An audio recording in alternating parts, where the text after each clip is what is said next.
하나님 말씀 보도록 하겠습니다. 하나님 말씀 요한일서 4장 16절 17절 2절 보도록 하겠습니다.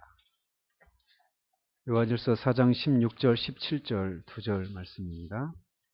하나님 말씀 받으실 때 자리에서 일어나 주시기 바랍니다.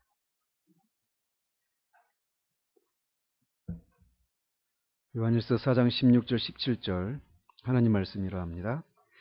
하나님이 우리를 사랑하시는 사랑을 우리가 알고 믿었노니 하나님은 사랑이시라. 사랑 안에 거하는 자는 하나님 안에 거하고 하나님도 그의 안에 거하시느니라. 이로써 사랑이 우리에게 온전히 이루어진 것은 우리로 심판날에 담대함을 가지게 하려 함이니 주께서 그러하심과 같이 우리도 이 세상에서 그러하니라. 아멘.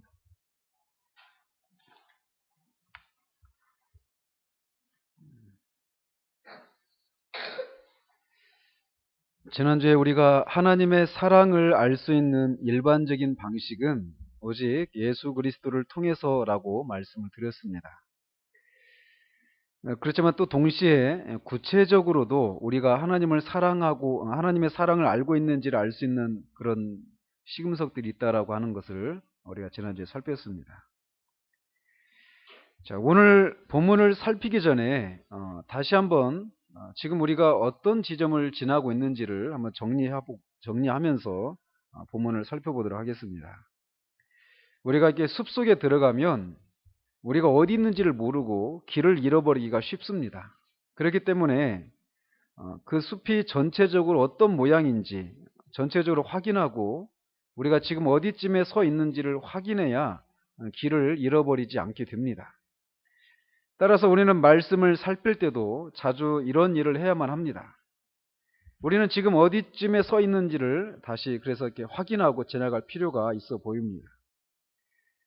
그래서 이게 사도는 4장 7절부터 5장 1절까지 해서 형제 사랑에 대해서 다루고 있다라고 말씀드렸습니다. 그러면서도 특별히 12절부터 4장 12절부터는 형제 사랑이 구원의 확신에 있어서 차지하는 중요성에 대해서 다루고 있다라고 말씀드렸습니다. 그래서 구원의 확신이다라고 하는 것은 다른 말로 여기서는 하나님이 우리 안에 거하신다 이런 식으로 표현을 했거든요. 즉 구원의 확신이란 이렇게 하나님이 우리 안에 거하시는가 거하시지 않는가라는 것을 아는 문제다라고도 할 수가 있습니다. 그러면서 사도는 하나님이 우리 안에 거하신다라는 것을 알 수 있는 몇 가지 시금석을 우리에게 제시해주고 있는데, 첫 번째는 우리가 형제를 사랑한다면 하나님이 우리 안에 거하신다라는 증거다라고 하는 것을 살폈습니다. 또 두 번째로는 성령이 우리 안에 거하신다면 하나님이 우리 안에 거하신다라고 말할 수 있다는 것이었고, 세 번째로는 예수를 하나님의 아들로 시인하는가 시인하지 않는가, 이것을 통해서 하나님이 우리 안에 계신가 아닌 계신가를 알 수 있다라고 말씀드렸습니다. 그러면서 지난주에 살핀 것이 바로 이렇게 예수를 하나님의 아들로 시인하면 어떤 결과에 이르는가, 하나님의 사랑을 알고 믿게 된다라고 말씀드렸습니다. 그러면서 하나님의 사랑을 알 수 있는 일반적인 방법과 구체적인 그런 시금석들에 대해서 우리가 살폈습니다. 지금 우리가 여기까지 지금 그 지점에 서 있는 겁니다. 그래서 오늘 본문을 이제 이어서 살펴보도록 하겠습니다. 사도는 이렇게 하나님이 우리를 사랑하시는 사랑을 알고 믿었다고 말한 후에 하나님은 사랑이시라. 사랑 안에 거하는 자는 하나님 안에 거하고 하나님도 그의 안에 거하시느니라. 이로써 사랑이 우리에게 온전히 이루어진 것은 우리로 심판날에 담대함을 가지게 하려 함이니 주께서 그러하심과 같이 우리도 이 세상에서 그러하니라 라고 16절 하반절과 17절에서 이렇게 말을 하고 있습니다. 사도는 하나님이 우리를 사랑하신다는 것을 알고 믿는 것은 어디로 이끌어 가느냐면 우리로 하여금 사랑 안에 거하게 되는 지점으로 우리를 이끌어 간다라고 말을 하고 있습니다. 여기서 이 사랑 안에 거하는 것이다 라고 하는 것은 하나님이 우리 그리스도인, 우리 신자 안에 거하시는 것이고 또 동시에 신자가 하나님 안에 거하는 것이다 라고 말을 합니다. 즉 이것을 다른 말로 말하면 하나님과 신자가 서로 연합하는 거예요. 상호 거주하는 겁니다. 상호 거하는 건데 결국 연합하는 것입니다.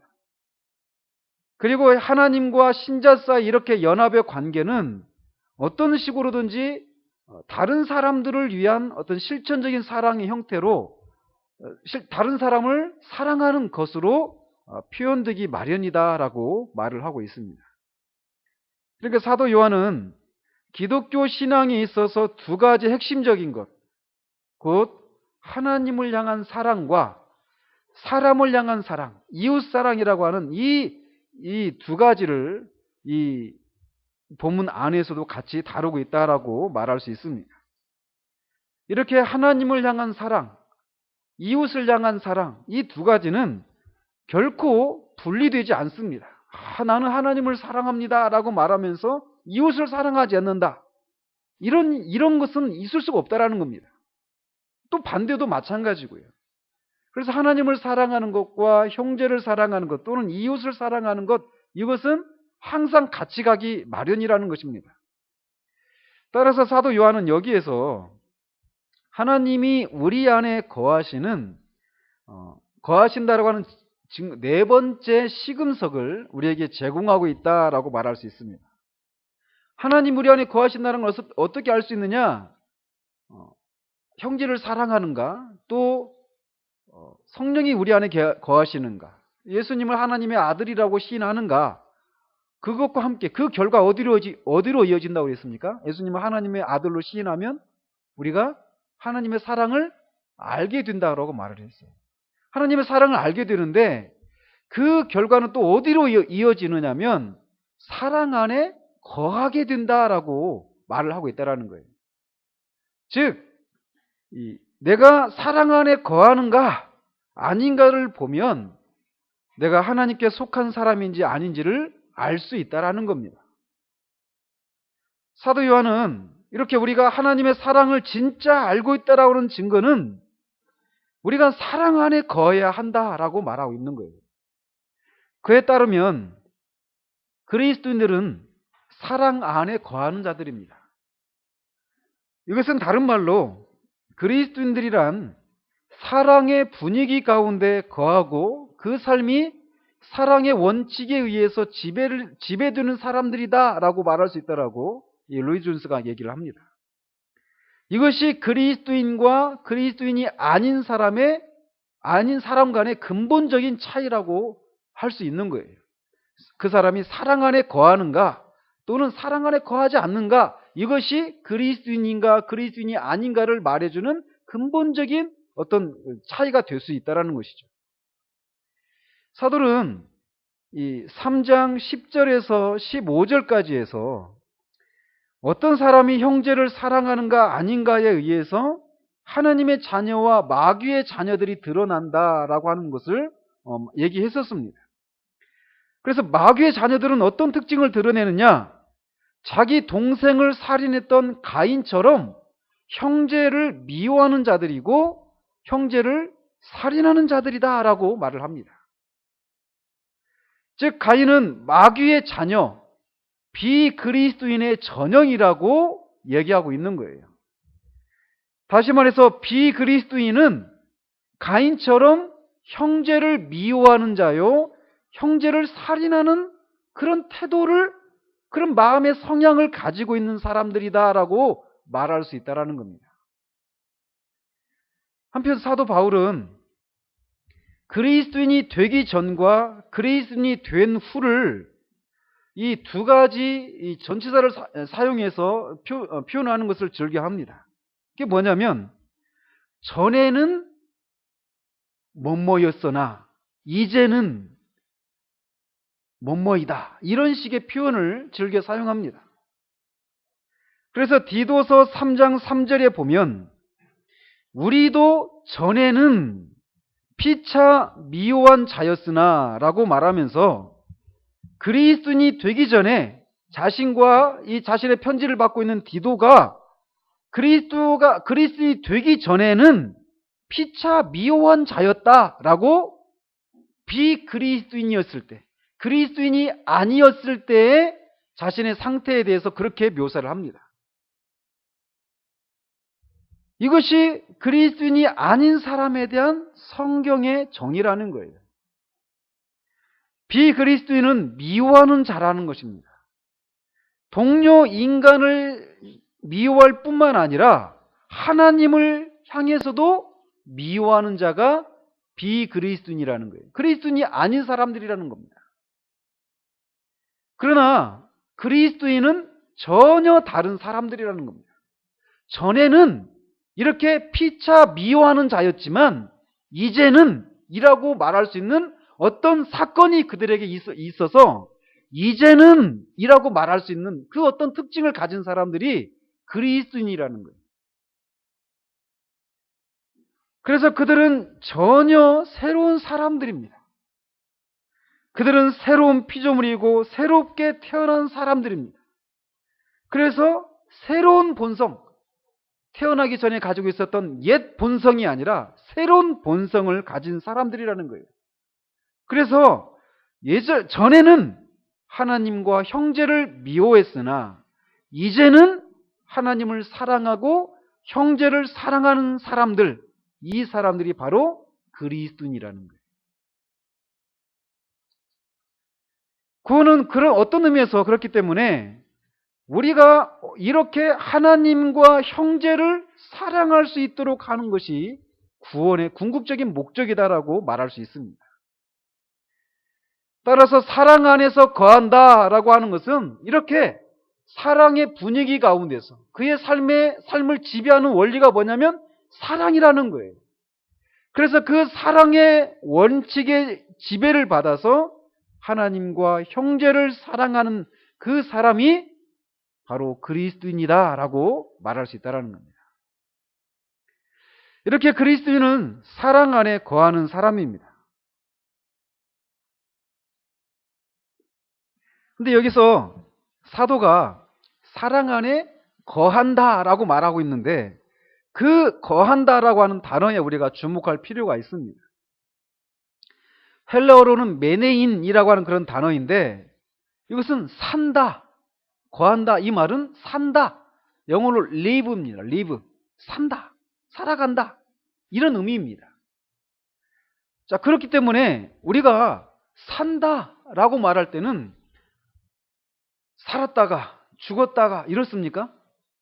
산다라고 말할 때는 거기에는 어떤 개념이 포함되어 있느냐면 지속적이다, 계속된다 이런 의미가 그 안에 들어있는 것이죠.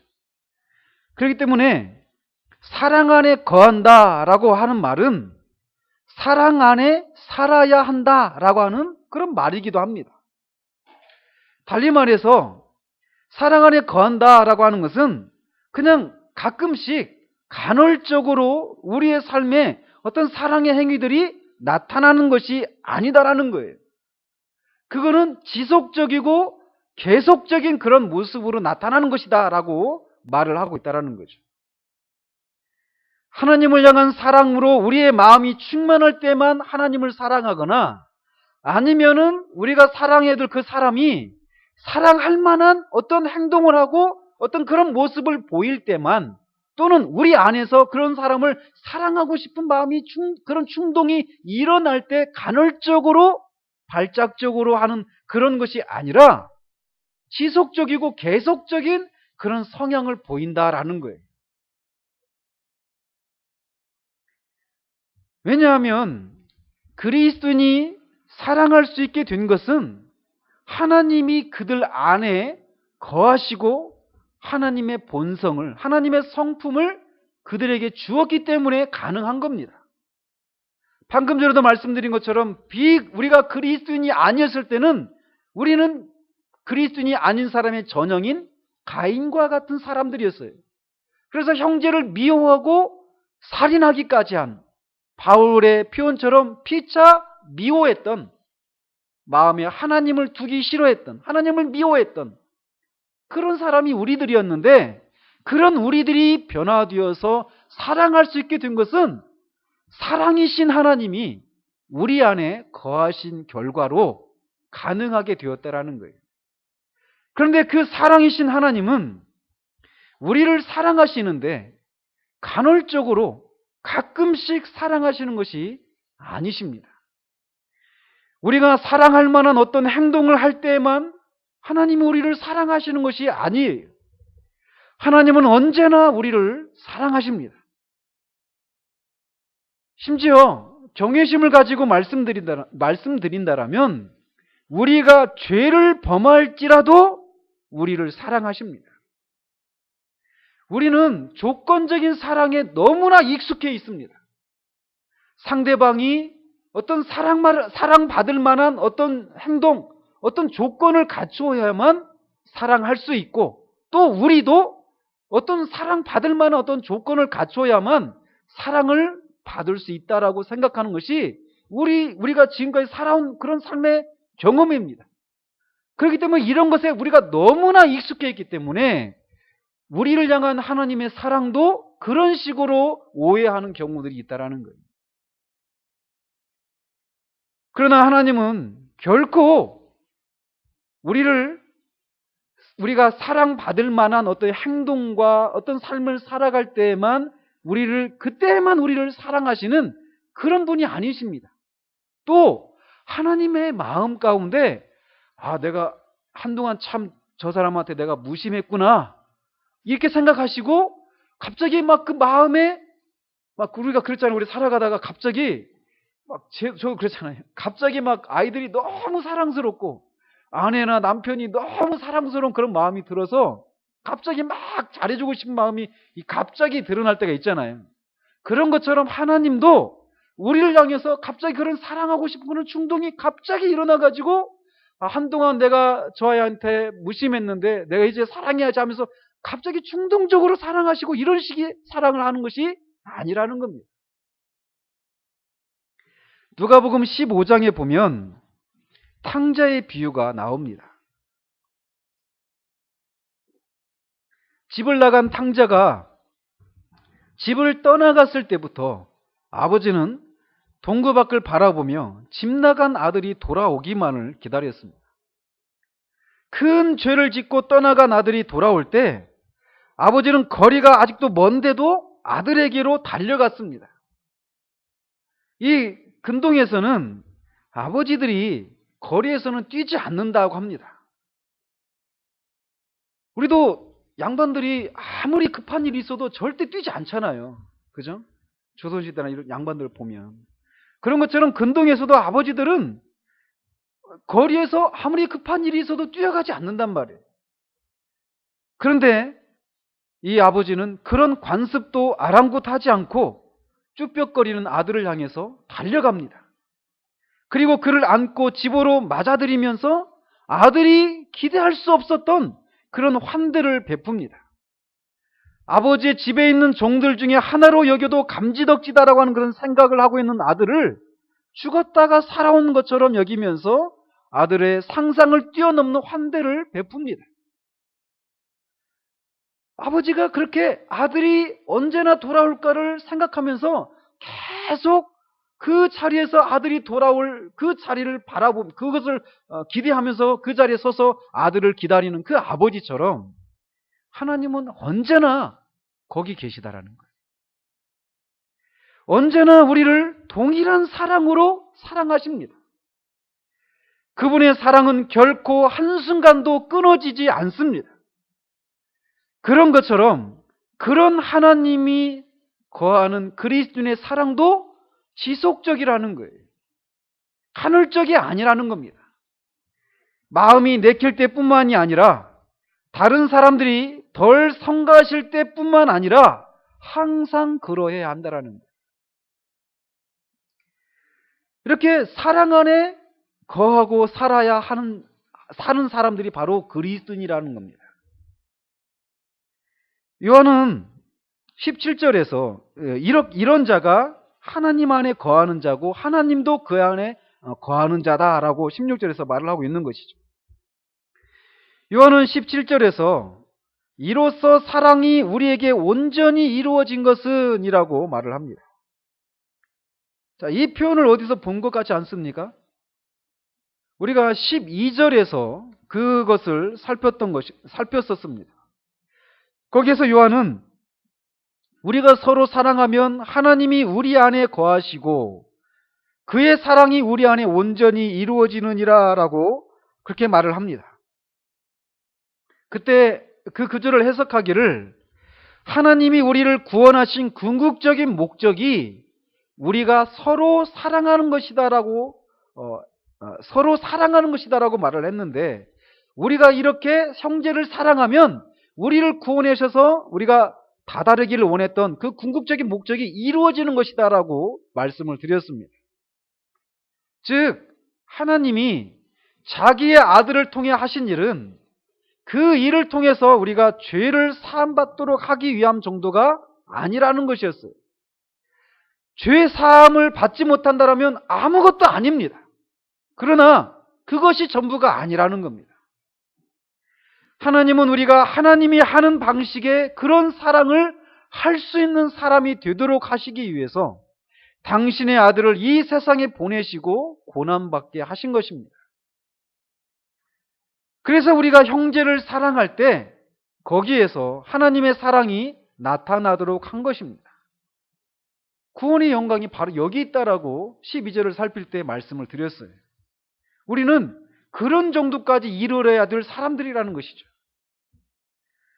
또 사도는 이것을 17절 하반절에서 이렇게 말을 합니다. 주께서 그러하심과 같이 우리도 이 세상에서 그러하니라. 여기서 말하는 주가 성부 하나님을 가리키는지 또는 성자 하나님을 가리키는지 논란이 분분합니다. 그러나 성부 하나님을 보여달라는 빌립의 요구에 나를 본 자는 아버지를 보았거늘이라고 주님이 말씀하셨던 것처럼 여기서 말하는 주가 성부 하나님이든지 성자 하나님이든지 누구를 가리키든지 상관이 없습니다. 왜? 성자 하나님을 본 사람은 성부 하나님을 본 것과 마찬가지이기 때문에 그렇습니다.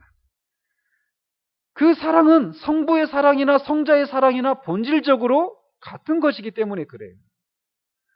어쨌든 사도 요한에 의하면 그리스도인은 사랑 안에 거하는 사람들이고 또한 성부 하나님이나 성자 하나님을 닮은 사람들이라는 것입니다. 주께서 그러하심과 같은 사람들이 바로 그리스도인들이라는 것이에요. 그것도 어디에서 우리가 성부 하나님과 성자 하나님과 같은 그런 사랑을 하는 하나님과 우리 주님을 닮은 사람들이 될 수 있다라고 말을 하고 있습니까? 나중에 우리가 주님이 계신 곳에 이르렀을 때나 가능하다라고 말을 하고 있습니까? 아닙니다. 우리도 이 세상에서 그러하니라 라고 말을 하고 있습니다. 나중에 영원한 세계 속에서 우리가 그런 모습이 된다는 말이 아니라 여기 이 땅에서 우리가 하나님 아버지와 우리 주님과 닮은 그런 삶을 살아간다라는 거예요. 특별히 사랑을 실천하는 면에 있어서 그렇다라는 겁니다. 우리가 주님이 우리를 사랑하셨던 그 사랑을 우리도 이 세상에서 실천할 수 있다라는 거예요. 그렇기 때문에 우리 주님도 산상수훈에서 이렇게 말씀하십니다. 그러므로 하늘에 계신 너희 아버지의 온전하심과 같이 너희도 온전하라. 금요 기도회 때마다 우리가 지금 계속 마태복음 살펴보고 있는데 주님은 우리가 살 수 없는 우리에게 불가능한 어떤 것을 우리에게 말씀하고 계시지 않다라고 말씀드렸습니다. 주님이 우리에게 요구하시는 것은 가능하다라는 겁니다. 이 땅에서도 주님이 우리를 사랑하셨던 그 사랑을 우리도 실천할 수 있다라는 거예요. 그렇다면 이 하나님의 사랑은 어떤 특징을 가지고 있는지를 살펴보도록 하겠습니다. 첫 번째로 이 하나님의 사랑은 보편적이다라고 말할 수 있습니다. 즉 특별한 사람들에게만 나타나는 그런 사랑이 아닌 그런 사랑의 특징도 있지만 먼저 하나님은 모든 사람을 향한 보편적으로 모든 사람을 사랑하신다라는 거예요. 산상순에서 주님이 원수를 사랑하라라고 하시면서 이렇게 말씀하셔요. 그 이유를 대는데, 이는 왜냐하면 하나님이 그 해를 악인과 선인에게 비추시며 비를 의로운 자와 불의한 자에게 내려주심이라라고 그 이유를 말씀하십니다. 원수까지도 사랑하라는 거예요. 원수는 미워하고 내 이웃은 사랑하라고 이렇게 너희들이 듣고 있지만 아니다. 너희 하나님 아버지가 악인과 선인에게 해를 비추고 불의한 자와 의로운 자에게 똑같이 비를 공급하시는 것처럼 원수까지도 사랑하라라고 주님이 말씀하시는 겁니다. 하나님은 인류를 이렇게 보편적으로 사랑하시는 분이시라는 거예요. 그런 것처럼 우리도 그렇게 해야 한다라는 겁니다. 그래서 우리도 하나님 아버지처럼 인류와 세상을 향한 이런 아주 광범위한 그런 자애심, 자비를 품고 있어야 된다라는 거예요. 어떤 사람만 사랑하고 어떤 사람은 사랑하지 않는 이런 것이 아니라는 겁니다. 뿐만 아니라 이것이 인류를 향한 보편적인 하나님의 사랑이라면 하나님은 또 특별히 구원을 받은 우리들에게 나타나는 그런 사랑을 또 하시는 분이십니다. 그래서 이렇게 특별히 구원을 받은 그리스도인들에게 나타나는 하나님의 사랑의 특징은 무엇이냐면, 한마디로 말을 하면 그것은 조건에 따른 사랑이 아니라는 겁니다. 하나님은 우리가 사랑받을 만한 그 무엇이 우리 안에 있기 때문에 우리를 사랑하신 것이 아니라는 거예요. 오히려 우리는 하나님을 마음에 두기 싫어하고 심지어 하나님을 대적했던 사람들이었습니다. 그런데도 원수였던 우리를 하나님은 사랑하셔서 그의 아들을 이 땅에 보내시고 십자가에 죽이시기까지 하시면서 우리를 사랑하셨다라는 겁니다. 우리는 얼마나 그 사랑을 멀리하고 하나님의 마음을 아프게 해드렸었습니다. 우리 인생 가운데 그분이 들어오시기를 싫어하고 얼마나 그분을 멸시하고 싫어했었습니까? 그러나 그분은 우리를 향한 사랑을 포기하지 않으셨습니다. 그것은 우리 안에 사랑받을 만한 그 무엇이 있었기 때문이 결코 아니라는 거예요. 우리는 단지 하나님의 사랑이 그렇게 했다라고 말할 수밖에 없다라는 겁니다. 이렇게 우리를 향한 하나님의 사랑은 우리 자신의 모습이나 어떤 행동과 생각에 의한 것이 아니라 전적으로 그분의 사랑 때문이었습니다. 따라서 사랑을 빼고는 우리의 구원을 얘기할 수가 없다라는 거예요. 그런데 우리가 주께서 그러하심과 같이 그렇게 되어야 한다라는 겁니다. 주님이 우리를 사랑하셨는데 조건에 따른 사랑을 하시지 않고 그 안에 있는 사랑이 우리를 사랑하고 그 사랑을 받아들이기를 거부했던 우리를 끝까지 포기하지 않고 사랑하셨던 그 사랑을 우리도 해야 된다라는 겁니다. 그러므로 우리는 다른 사람을 사랑하되 그들의 외모와 조건, 어떤 성격 기질, 그들의 환경 이런 것을 따져서는 안 된다라는 겁니다. 그가 우리의 사랑에 호의적인 반응을 하든지 안 하든지 상관이 없이 사랑해야 한다라는 거예요. 그가 우리가 사랑할 만한 어떤 조건을 가졌는가 그렇지 않은가가 사랑의 조건이어서는 안 된다라는 겁니다. 하나님이 우리를 향한 하나님의 사랑이 그런 사랑이 아니었기 때문에 그렇다라는 거죠. 또한 우리를 향한 하나님의 사랑은 하나님의 영광을, 당신의 영광을 생각하지 않는 것이었습니다. 이 말은 하나님이 영광을 받으시기를 포기하셨다 이런 의미가 아닙니다. 무슨 말이냐? 탕자의 비유에 등장하는 아버지에서 보았던 것처럼 아버지는 아들을 향한 사랑 때문에 아버지로서의 채통을 생각하지 않고 이를테면 맨발로 달려가서 아들을 맞이했습니다.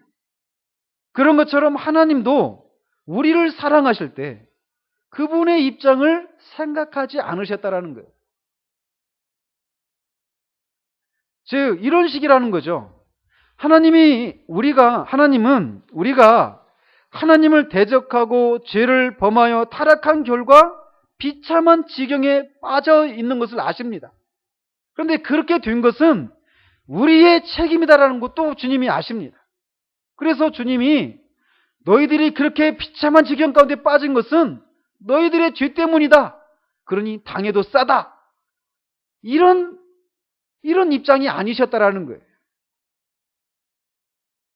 하나님은 그분의 선하신 뜻 가운데서 우리를 영원전에 선택하시고 구속자로 말미암아서 우리를 죄의 비참한 자리에서 건지시고 구원의 자리로 옮기셨습니다. 하나님은 당신이 받으신 영광과 명예를 생각하지 않으시고 당신을 생각하신 것이 아니라 죄의 비참한 가운데 있는 우리를 생각하셨다라는 거예요. 죄로 말미암아 빠진 우리의 비참한 상황을 생각하셨다라는 겁니다. 이 일에 있어서는 우리 주님도 마찬가지이십니다. 사도 바울은 우리 주님에 대해 말하기를 그는 근본 하나님의 본체시나 하나님과 동등됨을 취할 것으로 여기지 아니하시고 라고 말을 합니다. 우리 주님은 하나님 아버지와 영광과 권능에 있어서 동등하신 분이십니다. 그런데 그것을 자신의 것이라고 주장하시면서 이 땅에 오시는 것을 거부하시지 않으셨습니다. 우리 주님은 이 땅에서 받으실 수모와 고난을 아셨지만 자신의 권리를 주장하시지 않으셨다라는 거예요. 어떤 의미에서 우리 주님은 자신을 잊으셨습니다. 내가 왜 이렇게까지 이런 생각을 안 하셨다라는 거죠. 그러므로 우리도 누군가를 사랑하되 우리가 받을 어떤 권리를 생각해서는 안 된다라는 겁니다. 사랑은 자기의 유익을 구하지 않는 것입니다.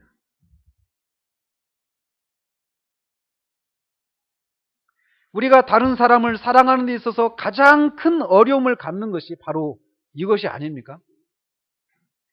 왜 내가 그 사람 때문에 상처를 받고 자존심을 상해야 한단 말인가? 왜 내 인생을 허비해야 한단 말인가? 왜 내가 그 사람 때문에 돈과 시간을 사용해야 한단 말인가? 왜 힘들게 그를 사랑해야 한단 말인가? 내가 이렇게 희생하고 내가 이렇게 나를 막 이렇게 허비하는 것 같이 그렇게 고통을 받으면서 사랑하려고 노력하는데 거기에 어떤 반응도 하지 않고 그런 나를 알아주지도 않는 그 사람을 내가 왜 사랑해야 되는가 하면서 우리가 왜? 라고 하는 이 질문이 우리 안에서 끊임없이 일어나는 것, 그것 때문에 우리가 누군가를 사랑하는 것이 어려운 게 아니냐라는 거죠. 그러나 하나님은 우리가 보이는 것 같은 그런 입장에 서시지 않으셨다라는 거예요. 죄인들이 영광의 주인 나를 향해서 어떻게 대적했는데 내가 어떻게 저들을 용서해 줄 수 있단 말인가? 지금 저들이 하는 행동을 봐라. 지금도 나를 저렇게 무시하고 저렇게 내 사랑을 거절하고 저렇게 나를 모욕하고 있는데 저렇게 대적하고 있는데 어떻게 내가 저를 사랑할 수 있단 말이냐? 이러시지 않았다라는 거예요. 하나님은, 우리 주님은 당신들의 입장을 생각하지 않으셨다라는 겁니다. 만약 하나님이 그렇게 하셨다라면 우리 중에 여기 있을 사람은 아무도 없습니다. 그러므로 우리는 우리 자신을 잊어야만 합니다. 하나님이, 우리 주님이 자신을 어떤 의미에서 잊으신 것처럼 자신의 권리를 주장하지 않으셨던 것처럼 우리도 그런 입장에 서야 한다라는 거죠. 또 하나님은 우리를 사랑하시되 우리를 죄와 사탄의 희생물로 보셨습니다. 이것은 누차 말씀드렸던 것입니다.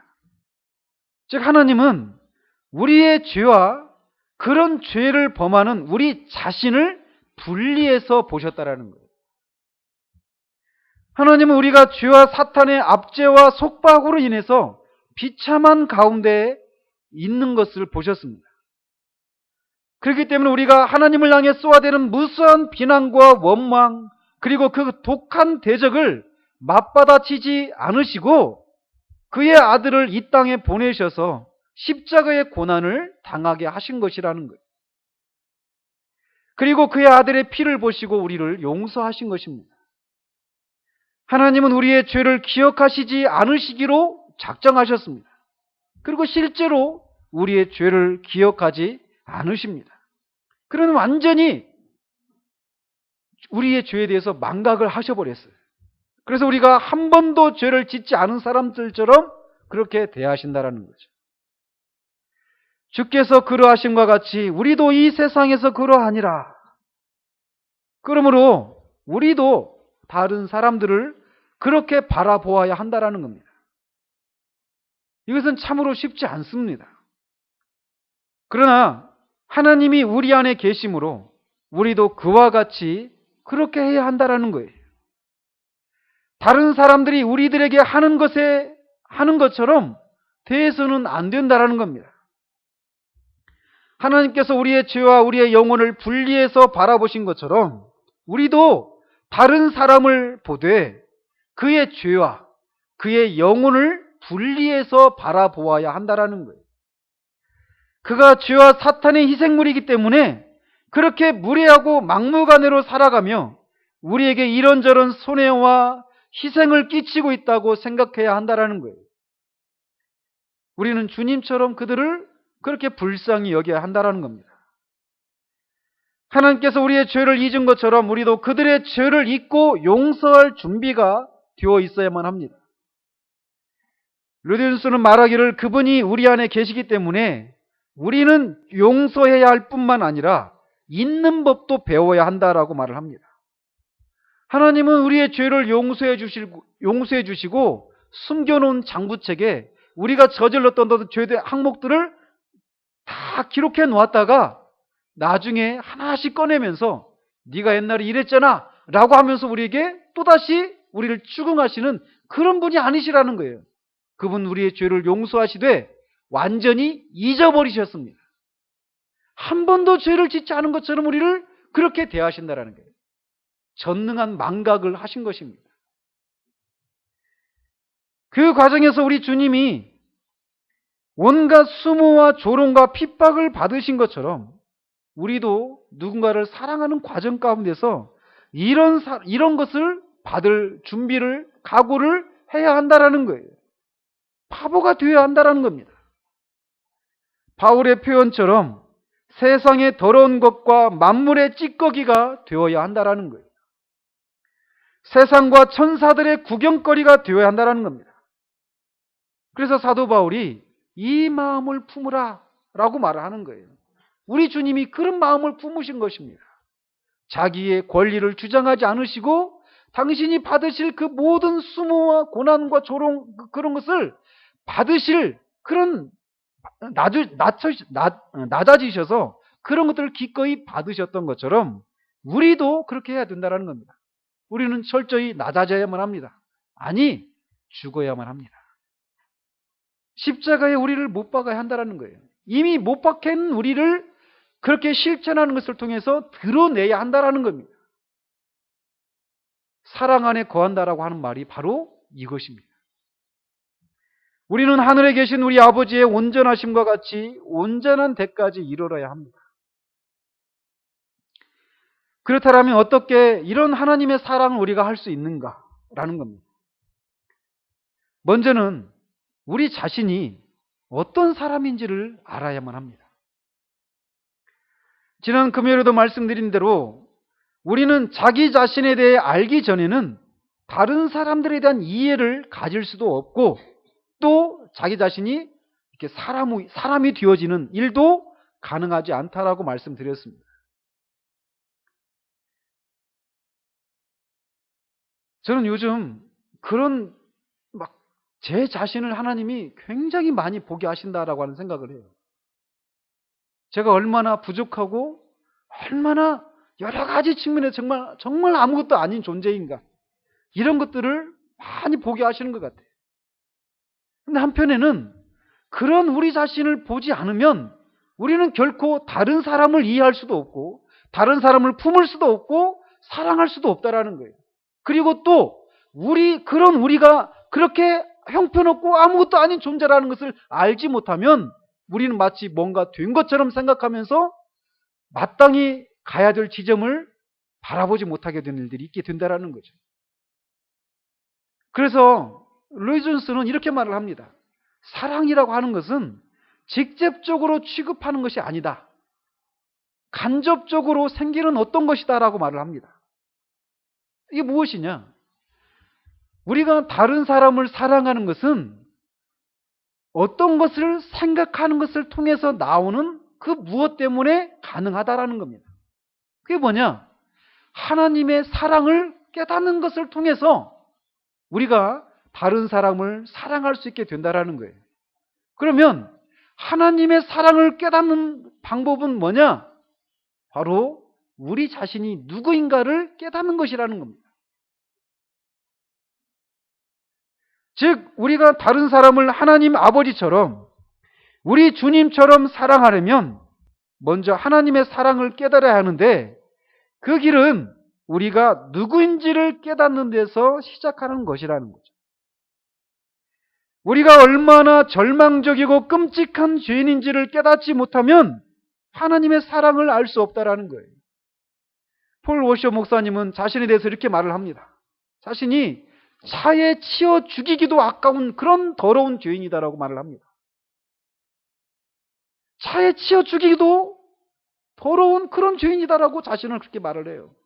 사도 바울도 나는 죄인 중에 괴수다라고 말을 합니다. 이것이 어찌 그분들만의 고백이겠습니까? 우리가 바로 그런 존재들이 아닙니까? 우리는 얼마나 하나님을 막대해 왔습니까? 하나님의 고결하신 사랑을 아무것도 아닌 것처럼 내팽개쳐 버리며 얼마나 냉랭하고 매몰차게 그분을 대해 왔었습니까?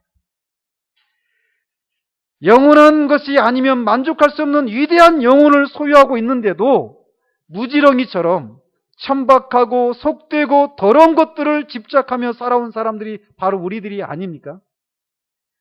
그래서 사도 바울은 로마서 1장에서 곧 모든 불의, 추악, 탐욕, 악의가 가득한 자요, 시기, 살인, 분쟁, 사기, 악독이 가득한 자요, 수근수근하는 자요, 비방하는 자요, 하나님께서 미워하시는 자요, 능욕하는 자요, 교만한 자요, 자랑하는 자요, 악을 도모하는 자요, 부모를 거역하는 자요, 또는 하나님을 미워하는 자요, 우매한 자요, 배약하는 자요, 무정한 자요, 무자비한 자라라고 우리 자신이 얼마나 끔찍한 죄인인지를 우리에게 말해주고 있습니다. 이게 바로 우리들의 모습입니다. 이게 바로 저와 여러분들의 모습이라는 거죠. 우리는 거룩하신 하나님 앞에 잃어버린 그런 자들이었습니다. 그의 아들의 보혈의 공로가 아니면 우리는 하나님 앞에 설 수가 없는 그런 더러운 존재들이라는 거예요. 지금도 구원받지 못한 여러분들 중에 아직도 구원받지 못한 분들이 여러분들은 지금 그런 상태 가운데 있다라는 거예요. 구원받지 못한 여러분들. 그런데도 여러분이 아직도 살아있는 것은 하나님이 아직은 여러분에게 기회를 주고 있기 때문에 그렇습니다. 여러분이 영원한 심판을 받을 만한 정도의 죄인이 아니어서가 아니라 다만 유보하고 있을 뿐이라는 거예요. 그러니 아직 구원에 이르지 못한 사람들은 속히 그 길에서 돌이키시기를 바랍니다. 우리가 바로 이런 사람들이었습니다. 그의 아들의 십자가의 죽으심이 아니었다면 우리는 모두 영원한 심판을 받을 사람들이었다라는 거죠.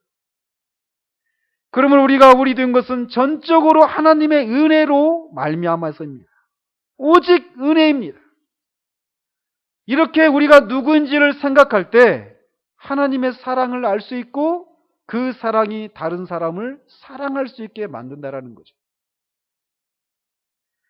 이렇게 우리가 누구인가를 생각해야 할 뿐만 아니라 우리는 또한 우리 주님을 바라보아야만 합니다.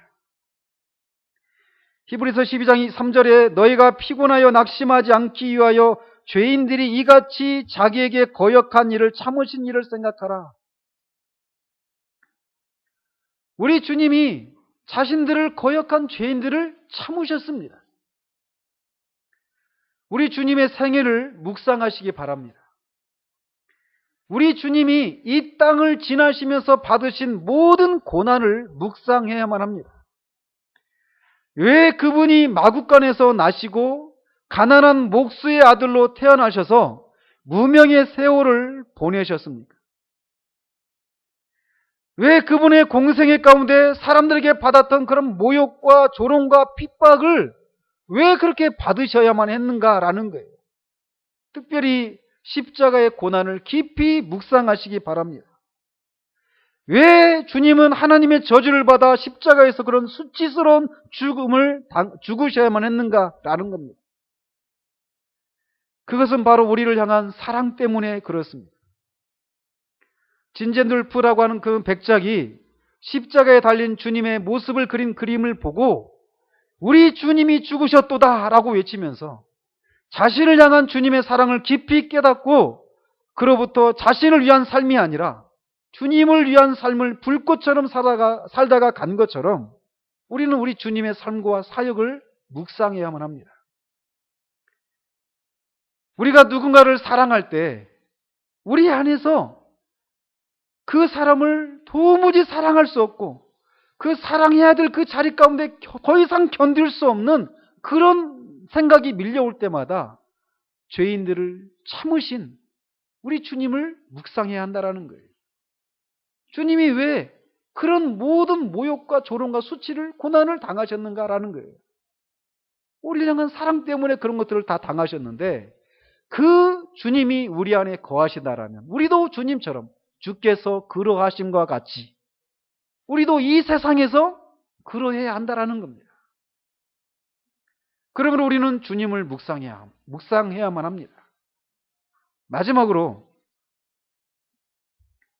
우리는 우리가 사랑해야만 하는 그 상황을 직면해야만 합니다. 우리가 도무지 사랑할 수 없는 사람들을 우리가 회피해서는 안 된다라는 거예요. 가정이나 직장과 학교에서 우리는 도무지 사랑할 수 없는 사람들을 만나게 됩니다. 정말 우리 마음에 정말 부끄러운 고백이지만 저도 직장을 다닐 때 하나님이 이 미움의 문제, 사랑의 문제를 다루시는 때 저희 부장님을 가지고 이 문제를 다루셨어요. 정말 막 진짜 죽이고 싶을 정도로 밉더라고요.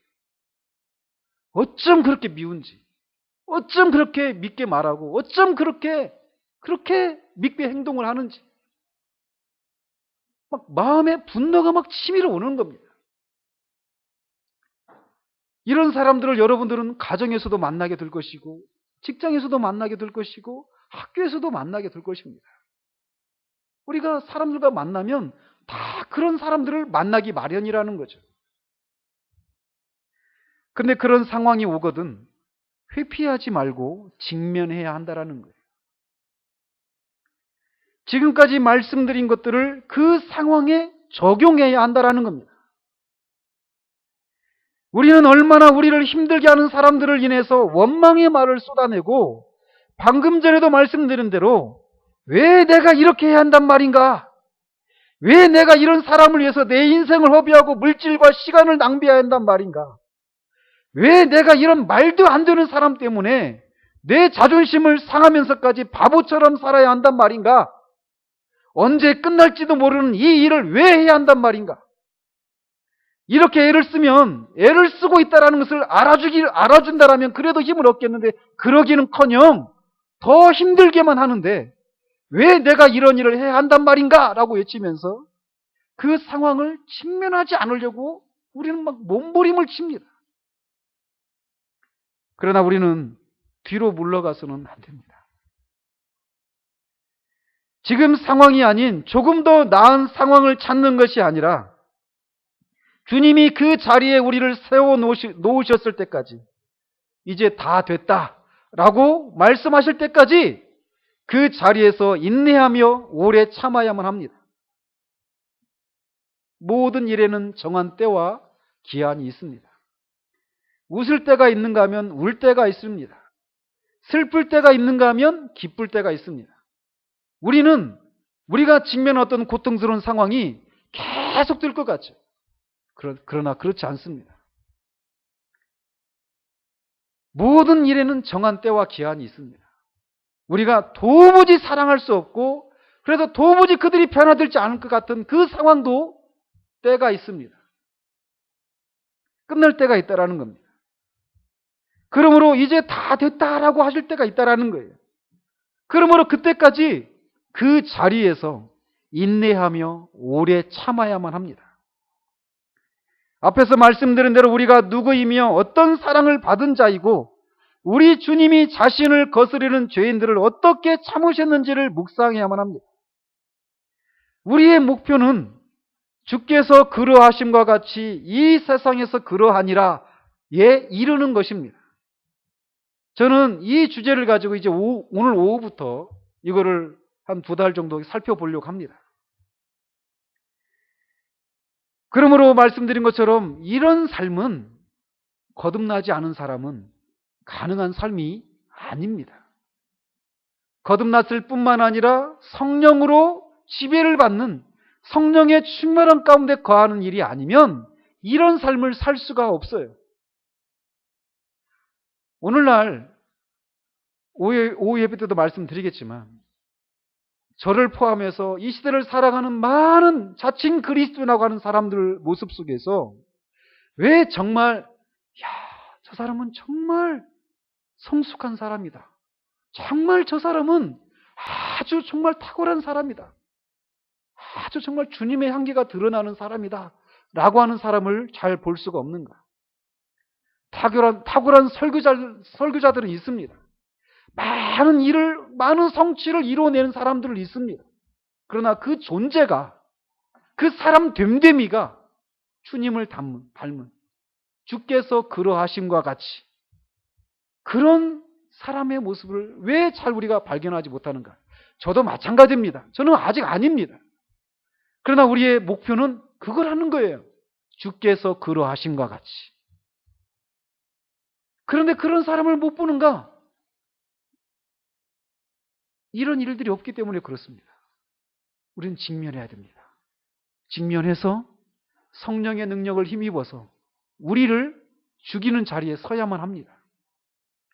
우리를 죽이고 주님이 하나님 아버지가 당신의 영광과 당신의 권리를 주장하지 않으시고 그 수모와 조롱과 멸시를 다 참아내시고 마침내 우리로 하여금 사랑으로 승복하게 하셨던 것처럼 우리도 그 자리에 서야 한다는 거예요. 주님은 이 땅에 계시지 않습니다. 그러나 우리는 주님의 지체로서 몸된 교회 안에 지체로서 우리가 이 땅을 살아갑니다. 그래서 주님이 계셨다라면 가서 만날 사람들, 주님이 이 땅에 계셨다라면 그 사람에게 대했을 그 삶을 우리가 지체로서 사는 겁니다. 그것을 통해서 주님의 어떠하심을 드러내는 거예요. 우리는 성령의 능력으로 주께서 세우신 자리에서 인내하며 우리를 십자가에 내어 주어야만 합니다. 날마다 우리를 십자가에 내어 주어야 한다는 거예요. 우리가 사라져야만 합니다. 우리 안에 주님이 사셔야만 합니다. 우리의 목표는 이렇게 주님과 같이 되는 것입니다. 이것이 가능하도록 하나님은 그리스도를 통해서 모든 일을 이루셨습니다. 사랑하는 지체 여러분, 우리가 이 지점까지 가야 될 사람입니다. 이 지점까지 정말 우리가 가기를 소원합니다. 우리 교회가 그런 사람들로 가득한 사람들이 되어지기를 바랍니다. 그게 바로 성숙한 교회예요. 그게 바로 하나님이 교회를 통해서 드러내시기를 원하시는 그런 모습이라는 겁니다. 이런 은혜가 우리 가운데 있기를 우리 주님 이름으로 축원드립니다.